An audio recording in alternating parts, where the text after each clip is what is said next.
Media fact-checker. High Court strikes down federal government's ankle bracelet and curfew laws for released immigration detainees. All source articles are linked in the description below. Here's what every outlet agrees on. The High Court ruled on June 2025 that federal government regulations requiring ankle bracelets and curfews for released immigration detainees are unconstitutional. The case involved a Papua New Guinea citizen, referred to as EGH-19 in court documents, who was convicted of murder in 2006 and later for family violence, leading to immigration detention. The government introduced the monitoring regime in late 2023 after the High Court ruled indefinite detention unlawful, releasing hundreds of detainees. The new regulations were amended in November 2024 to target only those deemed to pose a substantial risk of seriously harming the community by committing a serious offense, defined as punishable by life imprisonment or at least 5 years. The ruling affects 43 people currently wearing ankle bracelets, who will have them removed and curfews scrapped. But not all outlets told the same story. ABC states the government's new regulations were aimed at bypassing the 2024 constitutional issue by using a balance of probabilities test, while The Guardian does not mention this specific legal framing. The Guardian reports the government has relocated 6 men to Nauru under the $2.5 billion deal, but ABC does not mention this relocation program or its financial details. ABC describes the 2024 High Court ruling as striking down laws because the government, not courts, decided who was punished, while The Guardian focuses on the purpose of protecting the community being insufficient justification. This story was covered by ABC News and The Guardian. Subscribe to Media Fact Checker for daily Australian news analysis. Media Fact Checker. Pauline Hanson's One Nation surge benefits Labour via electoral system flaws. All source articles are linked in the description below.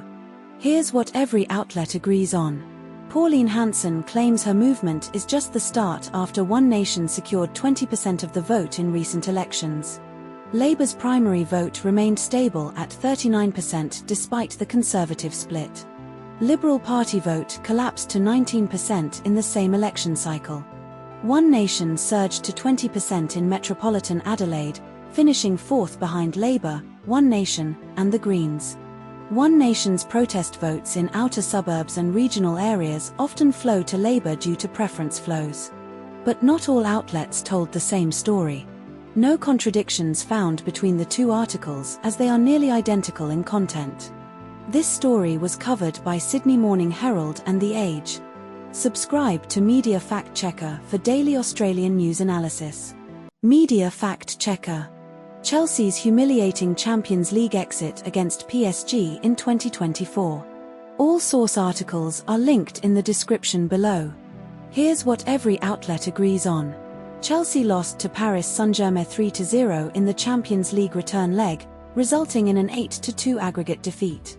Chelsea conceded 2 goals in the first 15 minutes of the second leg, including a goal from Kvicha Kvaratskhelia after Mamadou Sarr miscontrolled a long ball from Matvei Safonov.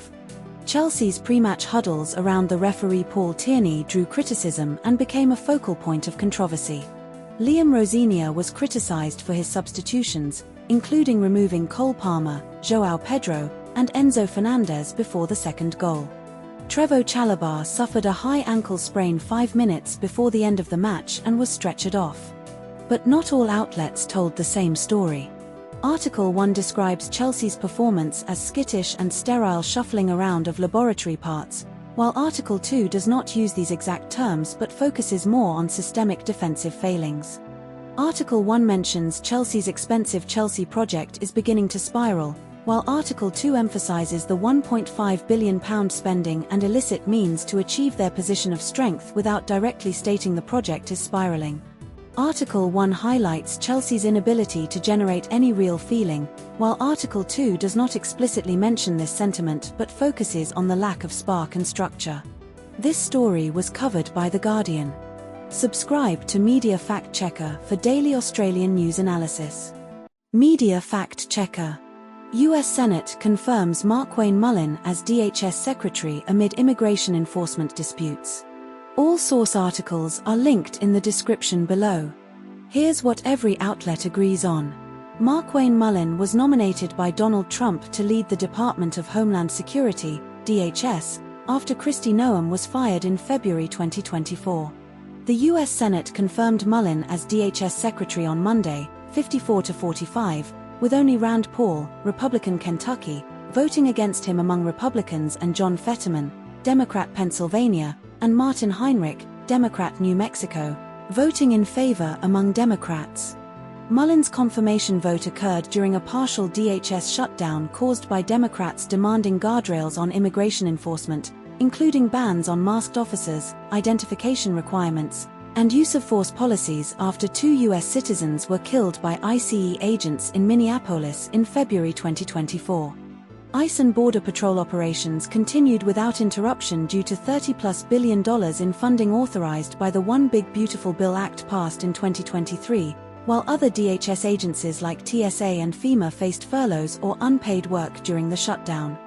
Mullin stated at his confirmation hearing that ICE agents would not enter homes or businesses without a judicial warrant, contradicting reports that agents had been authorized to use administrative warrants.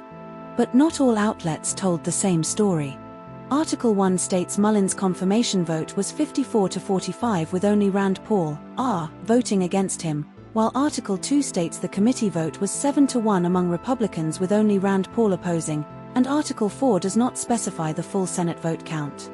Article 1 reports that Martin Heinrich, Democrat New Mexico, voted in favor of Mullin's confirmation, but Article 2 does not mention Heinrich's vote in the committee stage, only that he criticized Mullin during the hearing. Article 1 states that Mullin refused to commit to not having immigration agents positioned near polling stations, while Article 2 states he refused to commit to not having ICE agents near polling stations. Both sources agree on the refusal but frame it slightly differently. This story was covered by The Guardian. Subscribe to Media Fact Checker for daily Australian news analysis. Media Fact Checker. Global oil crisis triggered by Middle East conflict and Strait of Hormuz blockage. All source articles are linked in the description below. Here's what every outlet agrees on. The International Energy Agency, IEA, issued a global warning on Friday urging governments to reduce oil demand through measures like working from home, cutting speed limits by 10 km per hour, and avoiding air travel due to the largest supply disruption in global oil market history.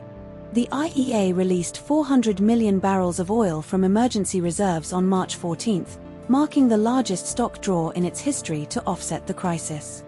The Strait of Hormuz, where 20 million barrels of crude oil and oil products typically pass through daily, has seen shipping reduced to a trickle due to the conflict, pushing crude oil prices above $100 per barrel. Israel's strikes on Iran's uranium enrichment and ballistic missile production facilities led to a temporary retreat in oil prices, but the IEA warns impacts will worsen without swift resolution. Australia's last 2 oil refineries received extended state subsidies to ensure their survival into the next decade amid heightened self-sufficiency concerns. But not all outlets told the same story. The Guardian states that several countries have restricted travel for public officials, but this detail is not mentioned in the SMH or The Age. The Guardian highlights that the UK is providing direct support to vulnerable households for heating oil, while the SMH and The Age do not mention this specific measure. The SMH and The Age attribute the windfall tax and PRRT revenue proposals to the ABC, but The Guardian does not reference this source for these claims. This story was covered by The Guardian, news.com.au, Sydney Morning Herald and The Age. Subscribe to Media Fact Checker for daily Australian news analysis. Media Fact Checker. Nicola Olyslagers finishes as silver medalist in women's high jump at World Indoor Championships in Poland. All source articles are linked in the description below. Here's what every outlet agrees on. Nicola Olyslagers won silver in the women's high jump at the World Athletics Indoor Championships in Torun, Poland. Yaroslava Mahuchik won gold in the women's high jump with a clearance of 2.01 meters. Olyslagers, Yulia Levchenko, Ukraine, and Angelina Topic, Serbia, shared silver after all clearing 1.99 meters on their first attempt. Olyslagers cleared 1.99 meters, equaling her indoor personal best. Eleanor Patterson, Australia, finished 7th with a clearance of 1.93 meters. But not all outlets told the same story. The Guardian reports Hayley Kitching's 800m heat time as 2 minutes and 0.99 seconds, while ABC reports it as 2 minutes and 0.09 seconds. The Guardian mentions Jess Hull's 1500m heat time as 4 minutes and 12.45 seconds but does not mention her advancing to the final, while ABC confirms her advancement with the same time. The Guardian notes Adam Spencer advanced to the men's 1,500-meter final with a time of 3 minutes and 40.79 seconds, but this detail is missing in ABC. This story was covered by ABC News and The Guardian. Subscribe to Media Fact Checker for daily Australian news analysis. Media Fact Checker. A blind taste test of 17 supermarket plain salted crisps by a single journalist across 2 identical articles. All source articles are linked in the description below. Here's what every outlet agrees on. The taste test involved 17 packets of plain salted crisps purchased from supermarkets. The crisps were tested blind, meaning the tester did not know which brand each packet represented. Supermarkets included in the test were Aldi, Coles, Woolworths, and unspecified fancier stores. Aldi's plain salted crisps ranked highly in the top 10 of the taste test. Chappie's plain salted crisps ranked in the top 5 of the taste test. But not all outlets told the same story. Both sources reproduce identical text verbatim, including headlines, quotes, and rankings, suggesting no independent reporting or differences in content. This story was covered by Sydney Morning Herald and The Age. Subscribe to Media Fact Checker for daily Australian news analysis. Media Fact Checker. Victorian government finalises planning reforms for high-density housing near transport hubs in Melbourne. All source articles are linked in the description below. Here's what every outlet agrees on. The Victorian government has finalised planning controls for 25 of 60 activity centres or transport zones, including Brunswick, Coburg, Brighton, Hawthorn, West Footscray, Heidelberg, Thornbury, Oakley, and Kew Junction, to increase housing density near public transport. The new rules allow buildings of up to 20 stories in select parts of Brunswick and Coburg, increasing from the previously proposed 16-story limit in draft maps. Height limits in other areas have been adjusted, e.g., Middle Brighton's maximum height is now 12 stories, down from draft proposals, while Oakley's Eaton Mall area was reduced from 12 to 6 stories. The government received feedback from over 12,500 Victorians, which directly informed the finalised plans, including changes to height limits and greener streetscapes. Buildings meeting planning rules in core activity centre zones are deemed to comply, meaning they cannot be sent to VCAT for review, streamlining approvals. But not all outlets told the same story. ABC states the draft maps for Brunswick-Coburg initially proposed 16-story limits, while The Age does not mention this specific draft height for these suburbs. ABC emphasises the government's gradual timeline, 25 years, for housing changes, while The Age focuses more on immediate feasibility concerns. Grattan Institute's 110,000 home estimate. ABC highlights the Liberal opposition's CBD-focused density plan as a contrast to Labour's activity centres, but The Age does not detail this specific opposition policy. This story was covered by ABC News and The Age. Subscribe to Media Fact Checker for daily Australian news analysis. Media Fact Checker. Top 25 travel experiences and destinations in Asia for Australian visitors. All source articles are linked in the description below. Here's what every outlet agrees on. Asia has 48 countries according to the United Nations, extending from the Indian subcontinent to Central Asia and the Middle East. Indonesia ranked as Australia's top visited destination in Asia in 2023, driven by Bali's popularity. Japan ranked 3rd, China 5th, and Thailand 6th among Australia's top 10 most visited Asian destinations in 2023. Vietnam and Sri Lanka are among Australia's fastest-growing Asian destinations, with Vietnam expected to rank higher in 2024. Smart Travelers' Do Not Travel list includes Myanmar, Afghanistan, Jammu and Kashmir, India, and areas along the Indian-Pakistan and Thai-Cambodia borders due to the Middle East war. But not all outlets told the same story. No contradictions found between the two sources. This story was covered by Sydney Morning Herald and The Age. Subscribe to Media Fact Checker for daily Australian news analysis. Media Fact Checker. Donald Trump criticizes Australia and allies for not assisting in Iran war and Strait of Hormuz blockade. All source articles are linked in the description below. Here's what every outlet agrees on. Donald Trump publicly stated on social media that the US no longer needs or desires NATO countries' assistance in the Iran war, writing "We never did." Mentioned in Articles 1, 2, 3, 4, 5, 6. Trump named Australia, Japan, South Korea, and NATO as countries that refused to participate in the US military operation against Iran, Articles 1, 2, 3, 4, 5, 6. Australia's Transport Minister Catherine King confirmed Australia would not send a ship to the Strait of Hormuz, Articles 3, 4, 6. The Strait of Hormuz has been effectively blocked by Iran since the US-Israel strikes on Iran in February, causing global oil supply disruptions, Articles 1, 2, 3, 4, 5, 6. Fuel prices in Australia surged, with one regional New South Wales retailer charging $3.39 per litre for both unleaded petrol and diesel, Article 1. But not all outlets told the same story. The Guardian, Article 1, states Trump was asked about Australia's refusal to send troops, but Trump did not answer directly, while The Age, Article 2, and ABC, Article 3, report Australia was not named in Trump's earlier requests for help in the Strait of Hormuz.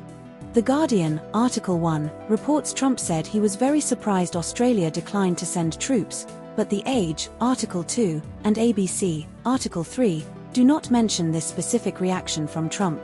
The Guardian, Article 1, states Trump explicitly said Australia had said no to his request, while ABC, Article 3, and The Age, Article 2, report Australia was not formally asked for assistance in the Strait of Hormuz. This story was covered by ABC News, The Guardian, news.com.au, Sydney Morning Herald and The Age. Subscribe to Media Fact Checker for daily Australian news analysis. Media Fact Checker. Federal judge blocks Pentagon's press access restrictions under Trump administration's policy. All source articles are linked in the description below. Here's what every outlet agrees on. A federal judge, Paul Friedman, blocked key portions of the Pentagon's press access policy introduced in October 2025, ruling it unconstitutional under the First Amendment. The policy prohibited journalists from soliciting information the Pentagon did not directly provide and allowed revocation of credentials for non-compliant outlets. Only one of 56 news outlets in the Pentagon Press Association agreed to sign the new policy, leading to the loss of passes for most major outlets including the New York Times, Washington Post, and AP. Defense Secretary Pete Hegseth approved the policy change in October 2025, and the Pentagon assembled a new press corps consisting of pro-Trump outlets after the exodus of mainstream reporters. The Trump administration plans to appeal the judge's ruling, with Pentagon spokesperson Sean Parnell stating they disagree with the decision. But not all outlets told the same story. The Guardian states the policy prohibited journalists from soliciting information the Pentagon did not directly provide, while ABC frames it as prohibiting journalists from seeking unauthorized information without specifying the Pentagon's role in authorization. The Guardian mentions the Pentagon assembled a new press corps of pro-Trump outlets and media personalities as evidence of viewpoint-based restrictions, but ABC does not explicitly state this as a direct consequence of the policy. The Guardian highlights that Justice Department lawyers acknowledged the policy was partly subjective, while ABC does not include this acknowledgement in its reporting. This story was covered by ABC News and The Guardian.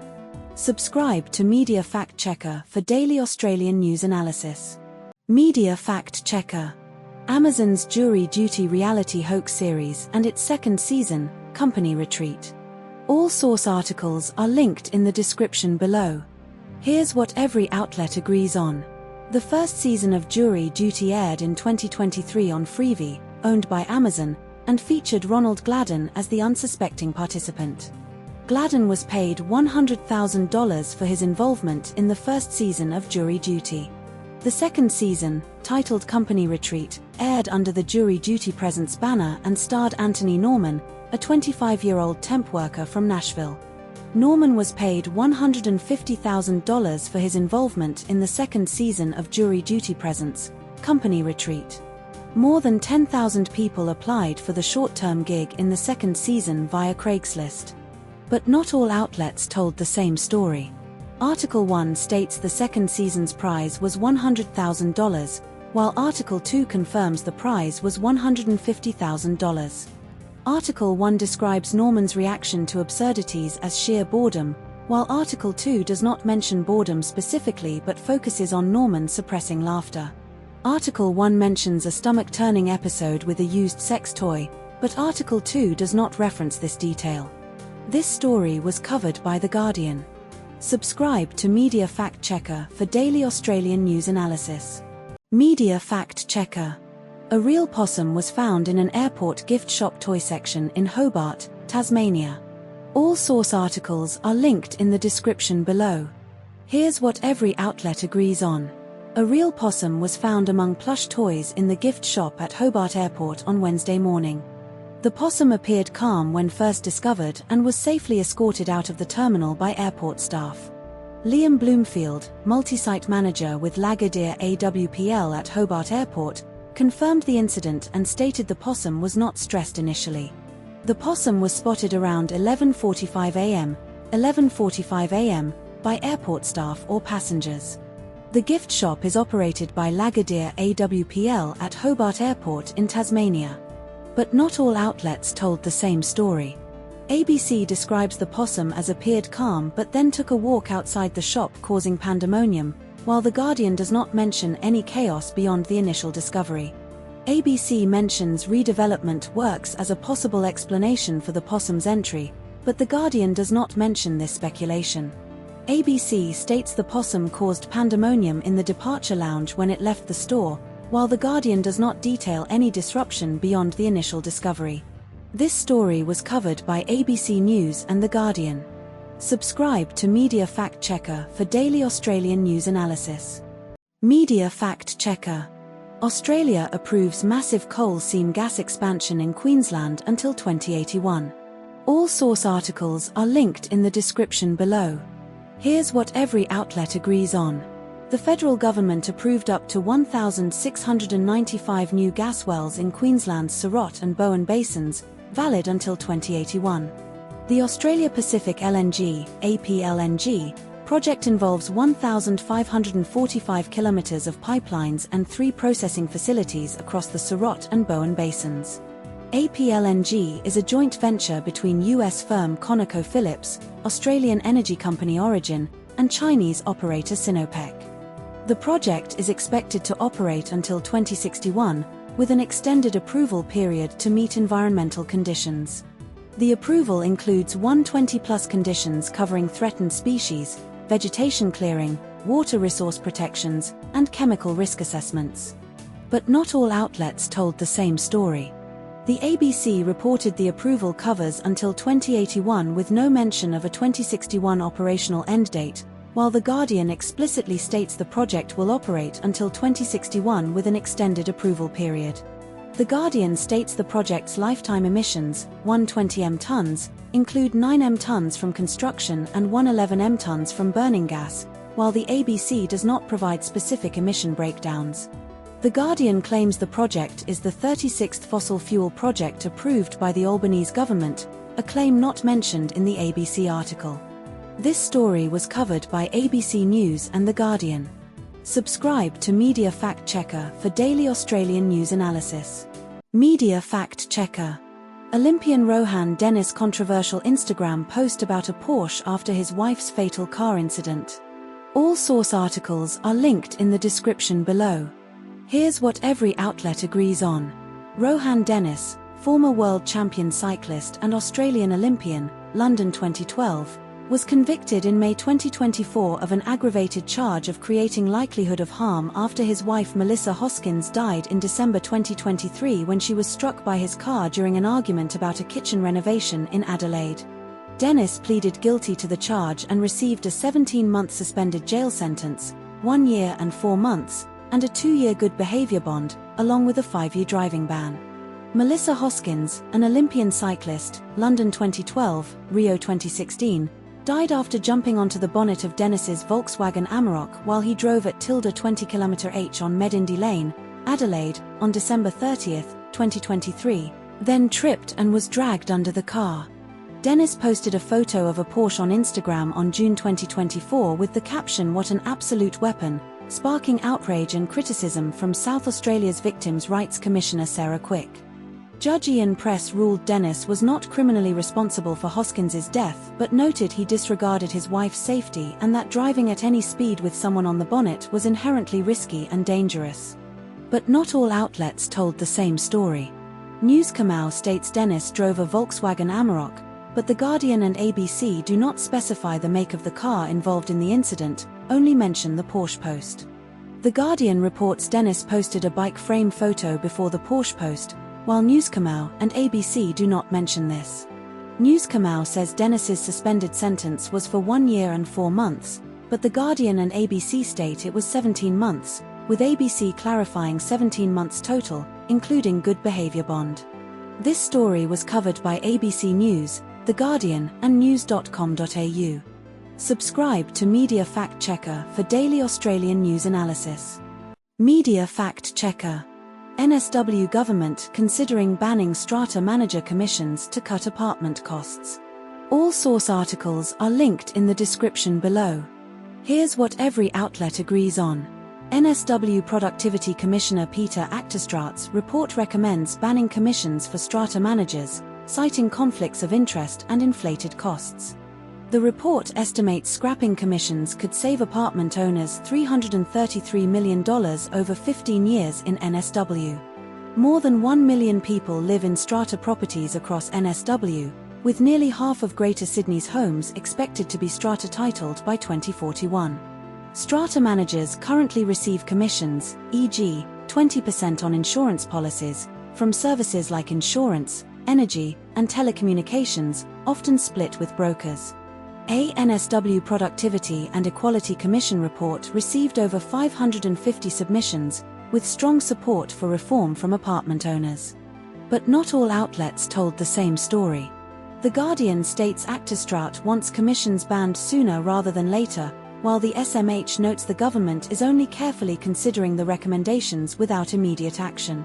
The ABC implies the opposition has not yet taken a definitive stance on banning commissions, whereas The Guardian explicitly mentions opposition spokesperson Tim James would consider a ban.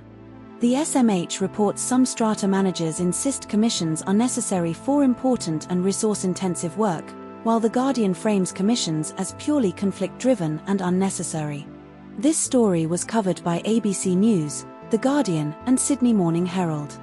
Subscribe to Media Fact Checker for daily Australian news analysis. Media Fact Checker. Bill Cosby Civil Sexual Assault Trial Verdict and Damages Award. All source articles are linked in the description below. Here's what every outlet agrees on. A California civil jury found Bill Cosby liable for drugging and sexually assaulting Donna Motzinger in 1972. Jurors awarded Donna Motzinger $19.25 million in damages, $17.5 million past damages, $1.75 million future damages. The verdict occurred in Santa Monica, California, after a nearly 2-week trial. Donna Motzinger was a server in Sausalito, California, in 1972 when Cosby allegedly drugged her with wine and pills. Cosby did not testify in the trial. His attorney Jennifer Bonjean stated they would appeal the verdict. But not all outlets told the same story. ABC states the jury deliberated for just over a day, while The Guardian says deliberations took 3 days. ABC reports the punitive damages phase starts later this week, but The Guardian says it was later on Monday. ABC mentions the punitive damages phase starts later this week without specifying the day, while The Guardian clarifies it was later on Monday. This story was covered by ABC News and The Guardian. Subscribe to Media Fact Checker for daily Australian news analysis. Media Fact Checker. Australia's economic risks from Iran-US conflict and domestic policy fallout. All source articles are linked in the description below. Here's what every outlet agrees on.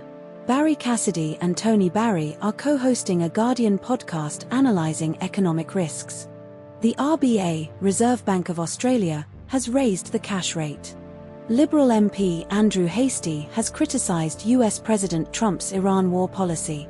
Treasurer Jim Chalmers is described as opening the door for a potential recession. The article discusses the fuel crisis and its economic fallout in Australia. This story was covered by The Guardian. Subscribe to Media Fact Checker for daily Australian news analysis. Media Fact Checker. Gerry Adams denies IRA membership in civil trial over 1993 to 1996 bombings. All source articles are linked in the description below. Here's what every outlet agrees on. Gerry Adams, 77, is being sued in a London High Court by 3 survivors, John Clark, Jonathan Ganesh, Barry Laycock, for symbolic £1 damages each, alleging he was a member of the IRA, sat on its Army Council, and was culpable for the 1996 Docklands bombing, 1996 Manchester bombing, and 1973 Old Bailey bombing. Adams denies ever being a member of the IRA or its Army Council, stating in court, "I was never a member of the IRA or its Army Council. I was never the commanding officer or OC of the 2nd Battalion of the IRA's Belfast Brigade." Adams was interned without trial in the 1970s, with 2 convictions for attempting to escape later quashed at the Supreme Court. Adams attended secret ceasefire meetings with the British government in August 1972 alongside senior Republicans, though he denies being an IRA member during these talks. The claimant's barrister, Max Hill KC, argues Adams was at the nerve center of the PIRA based on a 1993 British government note, but Adams rejects this as false. But not all outlets told the same story. Article 1 states Adams' counsel Edward Craven KC argued there is extremely limited and bordering on non-existent evidence implicating Adams, while Article 2 does not mention Craven KC's closing arguments and focuses instead on Adams' repeated denials under cross-examination. Article 2 describes Adams as rewriting history when denying he was part of an IRA delegation in 1972, while Article 3 does not use this phrasing but instead highlights Adams' insistence that the delegation was entirely Sinn Féin members, contradicting Sean Mac Stirefane's 1975 book claim. Article 1 reports Adams saying he was stunned by the 1996 Docklands bombing, while Article 2 does not include this specific emotional response, focusing more on Adams' repeated denials of involvement. This story was covered by The Guardian. Subscribe to Media Fact Checker for daily Australian news analysis. Media Fact Checker. Trump orders ICE agents to US airports amid DHS funding shutdown and TSA staff shortages. All source articles are linked in the description below. Here's what every outlet agrees on. Donald Trump threatened to deploy ICE agents to US airports on Monday, the 24th of March, 2026, if Democrats did not agree to DHS funding terms, with deployment confirmed by Sunday, ABC, Guardian X3. Over 400 TSA workers have quit since the partial government shutdown began on the 14th of February, 2026, Guardian X2, ABC X2. TSA personnel are set to miss their second full paycheck on the 27th of March, 2026 due to the partial shutdown, Guardian X2, ABC. The partial government shutdown over DHS funding has entered its 36th day as of the 23rd of March, 2026, ABC X2, Guardian X2. ICE agents are not specifically trained for airport security, which is TSA's domain, Guardian X2, ABC X2. But not all outlets told the same story. The Guardian reports Trump's original post claimed ICE would do security like no one has ever seen before, while ABC describes the deployment as a reckless threat to misuse ICE agents without proper training. The Guardian states Trump's deployment was conditional on Democrats not allowing just and proper security, while ABC frames it as a unilateral order already confirmed by Sunday. The Guardian mentions Trump's false claim that Somali immigrants have totally destroyed Minnesota, which ABC does not reference in the same context. This story was covered by ABC News and The Guardian. Subscribe to Media Fact Checker for daily Australian news analysis. Media Fact Checker. Indonesian activist Andri Yunus acid attack and militarization concerns under Prabowo Subianto. All source articles are linked in the description below. Here's what every outlet agrees on. Andrew Yunus, deputy coordinator of Contra-S, suffered serious burns covering over 20% of his body in an acid attack on March 2025 in Jakarta. 4 Indonesian military officers, ranks, captain, first lieutenant, second sergeant, from the TNI Strategic Intelligence Agency were arrested over the attack, announced by Major General Yusri Nurianto on March 2026. The attack occurred as Yunus rode his motorbike home after recording a podcast on remilitarization and judicial review of Indonesia's military law. President Prabowo Subianto condemned the attack as terrorism and vowed to investigate whoever ordered and financed it, including possible state involvement. CCTV footage showed Yunus writhing in pain on the street before bystanders intervened. But not all outlets told the same story. The military police, Yusri Nurianto, announced arrests of 4 officers, but National Police, Iman Imanuddin, stated only 2 suspects were involved in the attack. The first ABC article describes the 4 arrested as members of the military's Strategic Intelligence Agency, while the second ABC article does not specify their agency affiliation. The first ABC article states the 4 arrested have not been formally declared as suspects, though the second ABC article does not address this distinction. This story was covered by ABC News. Subscribe to Media Fact Checker for daily Australian news analysis. Media Fact Checker. Australian cricketer Georgia Volume 50 scores fastest T20 century versus West Indies in series sweep. All source articles are linked in the description below. Here's what every outlet agrees on. Georgia Volume 50 scored the 3rd fastest T20 international century by an Australian woman in 52 balls during the final match of the T20 series against West Indies in St Vincent. Australia won the T20 series against West Indies 3-0, with the final match decided via the DLS method after rain interrupted West Indies' chase at 61 thirds after 10 overs. Vol's century included 6 sixes and aggressive shots against spinners, finishing with 101 runs from 52 balls in the 3rd T20 match. Megan Shutt took 2 wickets, Kiona Joseph, in the 2nd over of West Indies' innings before rain halted play. Australia's next fixtures include a 3-match ODI series against West Indies in St Kitts and matches against South Africa in England before the 2026 World Cup. But not all outlets told the same story.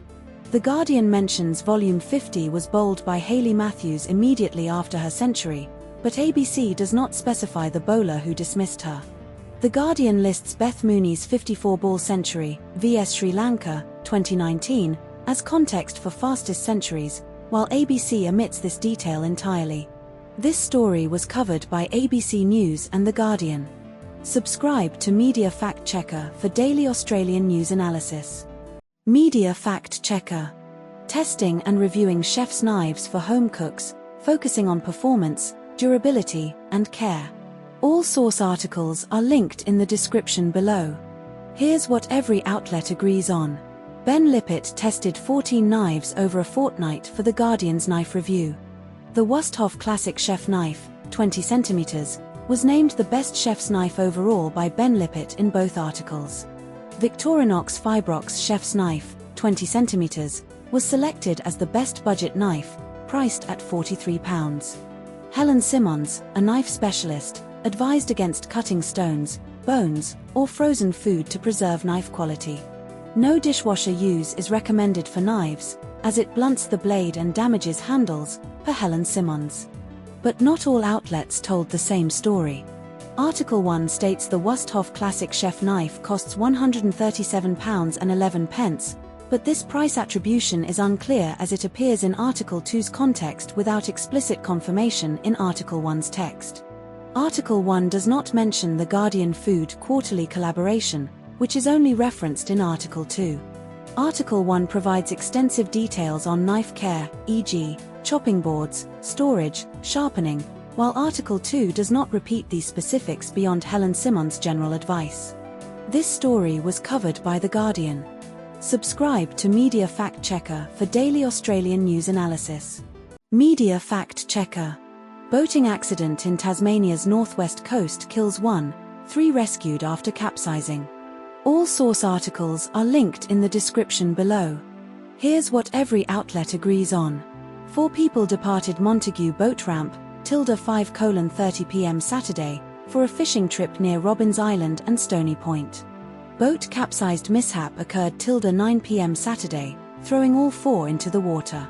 3 survivors, 27-year-old woman, 33-year-old man, 6-year-old child, were found floating in the ocean 1 p.m. Sunday near Big Stony Island. Search efforts involved Westpac rescue helicopter, marine vessels, and Tasmania Police's boat Van Diemen. Survivors were wearing life jackets and taken to Northwest Regional Hospital for observation.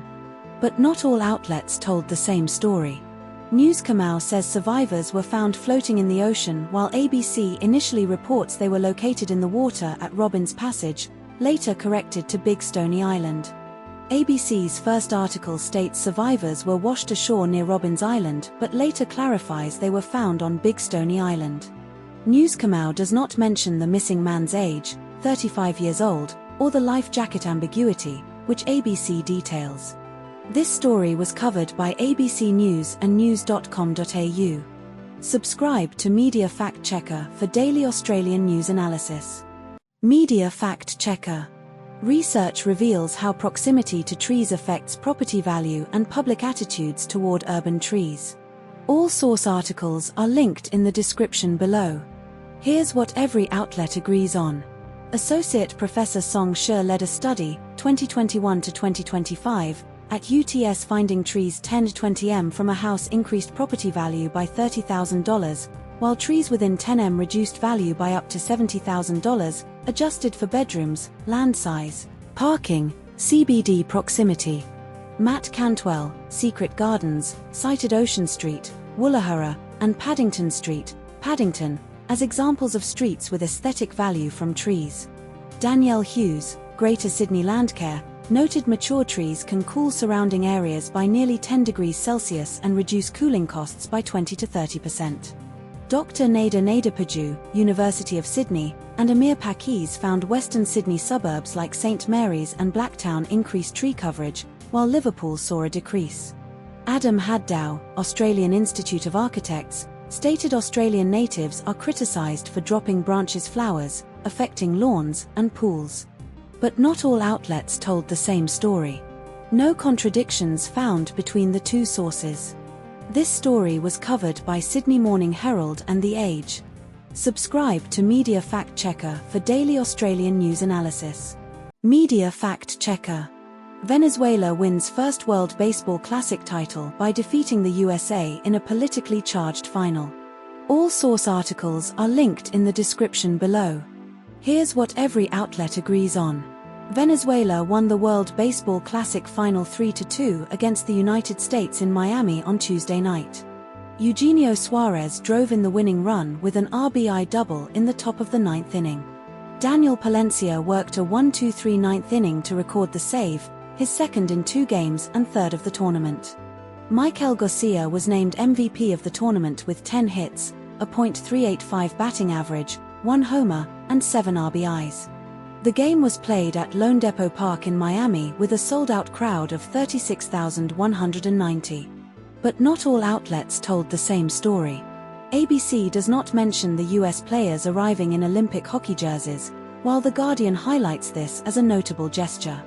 The Guardian emphasizes the political tension and Trump's posts about Venezuela's magic and statehood, while ABC focuses solely on the baseball narrative. ABC states Venezuela's relievers had held a 21-plus scoreless innings streak before Harper's home run, while The Guardian does not specify the exact number of scoreless innings. This story was covered by ABC News and The Guardian. Subscribe to Media Fact Checker for daily Australian news analysis. Media Fact Checker. US-Iran escalation over Strait of Hormuz and energy infrastructure threats in Middle East war. All source articles are linked in the description below. Here's what every outlet agrees on. Donald Trump gave Iran a 48-hour deadline, until 23:44 Greenwich Mean Time on March 25, to fully reopen the Strait of Hormuz without threat, or face US strikes on Iran's power plants, posting on Truth Social on March 24, 2026. Iran's Parliament Speaker Mohammad Bagher Ghalibaf stated that if Iran's power plants and infrastructure are targeted, vital infrastructure as well as energy and oil infrastructure across the entire region will be considered legitimate targets and will be irreversibly destroyed, according to statements on March 24 to 25, 2026. Iran's Military Operational Command Qatem al-Anbiya warned that if the US targets Iran's power plants, the Strait of Hormuz will be completely closed and will not reopen until Iran's destroyed power plants are rebuilt, as reported on March 24 to 25, 2026. Iran's missiles struck southern Israeli cities Dimona and Orod on March 24 to 25, injuring approximately 200 people, including children, and damaging buildings, with Israeli air defenses failing to intercept some strikes, confirmed by multiple sources. The Strait of Hormuz remains effectively closed to vessels linked to Iran's enemies, US and Israel, as per Ali Mousavi, Iran's representative to the International Maritime Organization, on March 24 to 25, 2026. But not all outlets told the same story. The Guardian, Steve Reed, denied Iran was targeting Europe, stating he was not aware of any assessment that Iran intended to strike European capitals, while the Israeli military chief Eyal Zami claimed Iran's missiles had a range reaching Berlin, Paris, or Berlin, implying a direct threat to Europe. ABC reported that Lebanese President Joseph Aoun accused Israel of laying the groundwork for an invasion in Lebanon's south, while Israel's military stated it was targeting Hezbollah infrastructure to contain the threat in the south and eliminate it, framing the strikes as defensive rather than preparatory for an invasion. The Guardian, Steve Reed, stated Trump was speaking for himself when threatening to obliterate Iran's power plants, while other sources, e.g., Newscomau, SMH, presented the threat as an official US administration stance without qualifying it as Trump's personal opinion. This story was covered by ABC News, The Guardian, news.com.au, and Sydney Morning Herald. Subscribe to Media Fact Checker for daily Australian news analysis. Media Fact Checker. Australian government response to fuel crisis caused by Middle East conflict and Strait of Hormuz blockade. All source articles are linked in the description below. Here's what every outlet agrees on. Anthony Albanese is convening a national cabinet meeting on Thursday, 2024 date unspecified, to coordinate a national response to the fuel crisis triggered by the US-Israel strikes on Iran and ongoing Middle East conflict. The federal government has released nearly 1/5, 20%, of Australia's domestic petrol and diesel reserves to address shortages, with 100 million litres month injected into the market for 60 days by relaxing fuel standards. The Strait of Hormuz carries about 20% of global oil supply, and its blockade by Iran has disrupted Australian fuel shipments, with at least 6 ships destined for Australia cancelled due to the conflict. Fuel prices have risen sharply globally since Iran's blockade of the Strait of Hormuz, with Australian farmers and truckers reporting shortages in rural regional areas. Energy Minister Chris Bowen stated Australia's fuel supply remains very solid with all deliveries arriving as expected so far, despite Strait of Hormuz risks. But not all outlets told the same story. Newscomau states Albanese explicitly blamed massive surge in demand for shortages, while Thij and Guardian emphasize supply chain disruptions and Strait of Hormuz risks as primary causes.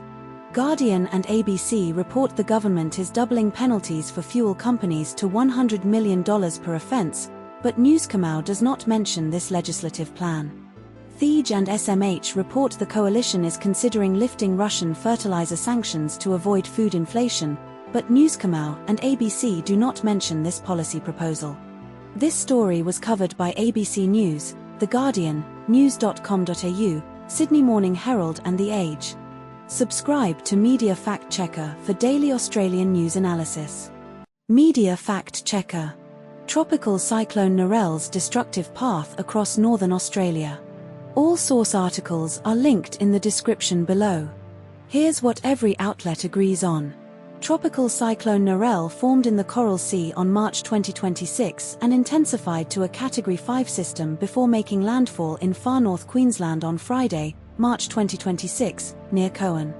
The cyclone made landfall as a Category 4 system between Lockhart River and Cape Melville, bringing sustained winds of 195 km per hour and gusts up to 270 km per hour. Narelle crossed the Gulf of Carpentaria and impacted the Northern Territory's east coast as a Category 3 system on Saturday, March 2026, with peak wind gusts of 190 to 200 km per hour near its center. The cyclone brought heavy rainfall of 150 to 200 mm daily across the Northern Territory, causing renewed flooding in the Catherine, Daly, Adelaide, and Waterhouse River catchments. About 500 residents from Numbulwar, NT, were evacuated to Darwin ahead of the cyclone's impact, and Groote Eylandt communities prepared for sheltering in place. But not all outlets told the same story. ABC and The Guardian both reported that Narelle was expected to make 3 separate landfalls across Queensland, NT, and WA, but ABC specifically mentioned it was the first time in 21 years, while The Guardian mentioned 20 years. ABC reported that the Catherine River was expected to peak below the major flood level of 17.5 meters, while other ABC articles mentioned it could reach the major flood level again. The Guardian reported that the Northern Territory was experiencing its 10th wettest season in history, but this specific detail was not mentioned in ABC articles. This story was covered by ABC News, The Guardian, news.com.au, and SBS News. Subscribe to Media Fact Checker for daily Australian news analysis.